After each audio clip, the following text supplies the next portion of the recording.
திருச்செந்தூர் சுப்பிரமணிய சுவாமி கோவில் முருகனின் அறுபடை வீடுகளில் இரண்டாம் படை வீடாக திகழ்கிறது.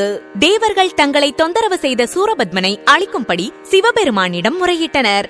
அவர்களது வேண்டுதலை ஏற்ற சிவன் தன் நெற்றிக்கண்ணிலிருந்து 6 பொறிகளை உண்டாக்கினார். அதிலிருந்து முருகப்பெருமான் தோன்றினார். பின் சிவபெருமானின் கட்டளையை ஏற்று சூரபத்மனை அழிக்க இங்கு வந்தார். இவ்வேளையில் முருகப்பெருமானின் தரிசனம் வேண்டி தேவர்களின் குருவான வியாழ பகவான் இத்தலத்தில் தவமிருந்தார்.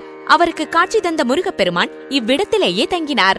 அவர் மூலமாக அசுரர்களின் வரலாறையும் தெரிந்து கொண்டார். அப்போது வீரபாகுவை சூரபத்மனிடம் தூது அனுப்பியும் அவன் கேட்கவில்லை. பின்பு முருகன் தன் படைகளுடன் சென்று அவனை வதம் செய்தார். முருகன் சூரனை வெற்றி பெற்று ஆட்கொண்டதால் இவர் செய்யந்திநாதர் என அழைக்கப்பட்டார். பிற்காலத்தில் இப்பெயரே மருவி செந்தில்நாதர் என்றானது. திருச்செந்தூருக்கு சென்று கடலில் நீராடிவிட்டு முருகப்பெருமானை தரிசித்து வந்தால் கடன் பிரச்சனை, குடும்ப பிரச்சனை தீரும் என்பது ஐதீகம்.